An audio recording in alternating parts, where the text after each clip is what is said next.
How was it for you?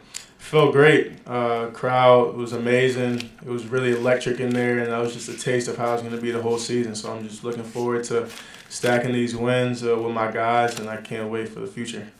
What's left to nitpick after a 48-point win? Like, what did you guys go over in practice? What did you feel like you needed to improve on? Either you can. I just said the little things. Second half, we didn't come out the way we wanted to. We could have came out more defensively sound, cut loose some of the turnovers. So just the little things, tightening up on those small things. And next game, if we do that, then we'll be successful. Like you guys, I'm sure have a high standard amongst yourselves, but now that you have a big win with Bob triple-double, everybody's going to expect that every week. Do you feel that the expectation is going to be even higher now for you guys from the outside? The expectation is to win. So whatever is in between that is whatever it is. There's no individual expectations on this team. The expectation is a win from the whole group. People can expect that from you, though, right? What, the win? Yes, yeah. We want that expectation. We all expect to win. Blake, do you feel like this team played up to par in your first game? Do you feel like you guys kind of checked all the boxes you wanted to check in game one? No, we can always play better. I don't think there's championship teams that don't check all the boxes on what they want to do every game, every season. There's always room to get better.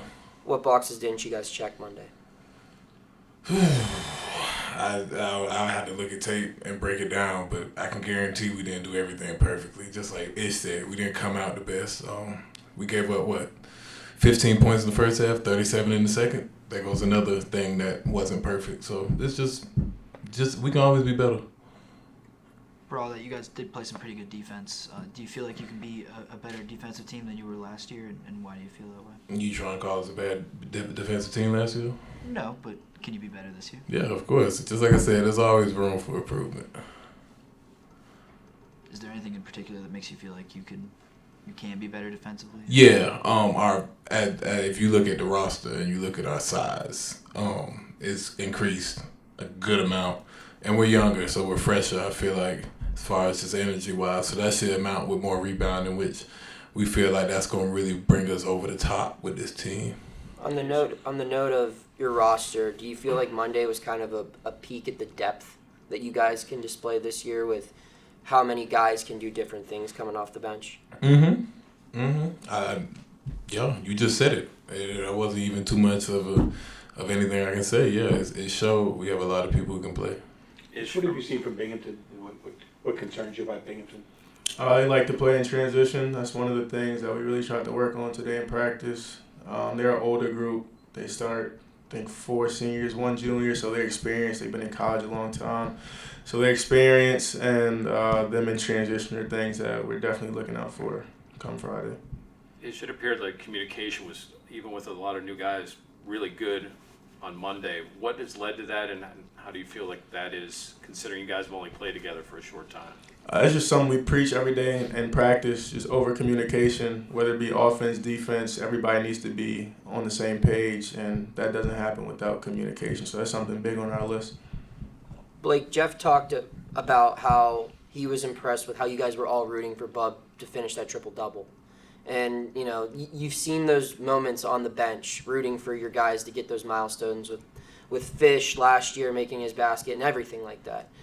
Is that rare in college basketball to see guys getting so excited for others' achievements? Is that something that you've really only seen at Pitt at this level, or do you feel like that happens often other places? I've been to 3 schools, so I guess I am a good person to ask. But I think it is in this culture ever since I've been there to root for your other teammate. But I mean, that's what creates winning. So to answer your question, I think that type of mentality, rooting for your teammate's success, is common inside winning teams around the country. Did that kind of stuff happen at Rhode Island? Do you remember stuff like that? Yeah. I mean, it just shows how much we like each other, honestly. Shows how together we are, that we're just willing to not be the person who's doing the things that people are cheering for, but cheering for them just as happy as if it was us. So it just shows how together we are. There was one point in the game where Zach got a little bit of an injury, and 3 or 4 guys jumped off the bench to make sure he was okay. Is that one of the ways that you guys just display for Blake, for your togetherness? Yeah, I got up immediately. I told him, get up because you look soft. But that's how you should be. Just like I said, that you would look. Winning teams, I believe that is a common act. Most winning teams, most losing teams, probably won't care about helping their teammate off the ground. It's habits we need to keep practicing if we want to keep winning. Blake, you developed a bond with the zoo last year. When you walked out first game and looked around and saw them all here, kind of give us your emotion, maybe gratitude or whatever it was. Man, I love it, and I love it. That's all I can really say about it. I do remember last year. It was one of the first games. I always tell the story about the zoo growing in attendance during a Pledge of Allegiance. The national anthem, when they yell "Hail." Last year, first game, I believe only one person yelled "Hail." No exaggeration. Early in the season, so it was a pretty loud hail yesterday. So that's so dope, and they respond to winning, and that's how they should be. Was there a little part of you that wanted to get that first basket of the season to be the guy that made him throw up all that confetti and have that moment? Nah, it never is actually, but it happens. It just happens sometimes like that. Speaking of that first basket, you made that three-pointer right off the bat.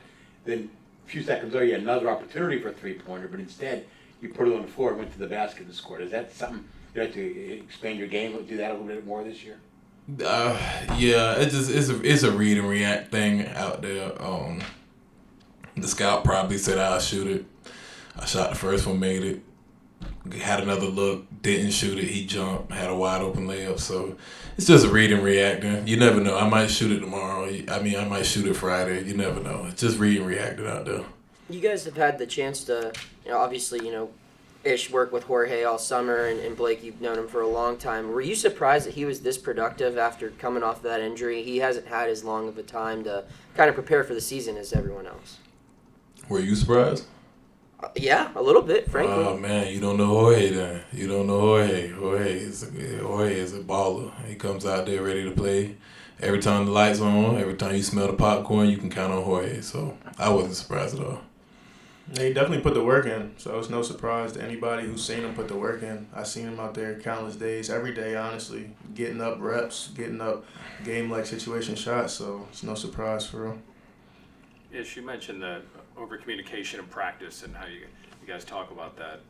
What's practice like? What's the competitiveness like? How tough are practices? I'll be locking him up. Practices, they're intense. We want to make it as hard as we can out there, so on the court it's kind of just second nature. Like, we try and beat up on each other, so in the game it's like, wow, this is a breeze. So yeah, we definitely practice hard out there. For a kid like Bub to be so young and to take over point guard duty so quickly, what does it take for someone to come right in as a freshman and be able to handle those duties right away? That feels like a lot of pressure for a guy. If you know Bub, he's built for this. He's a hooper, and that's what hoopers do. They go in the situation knowing what they can do, and they do it. So it's just all credit to him. He's just a hooper. Have you guys had a chance to kind of sit back and enjoy the start of college basketball season? Have you been watching any other games or anything? Yeah, I didn't watch a couple games. I'm glad it's back. I'm scouting. I'm just watching basketball. It's the best time of the year for me. Yeah, and I know, Blake, you're more of an NBA guy. Have you been? Yeah, I don't watch college basketball. No, I haven't watched much NBA this year either, to be totally honest with you. But go Bucks. What happened with C.J. Stroud Sunday, man? You want to talk about that or no? Can we leave? All right.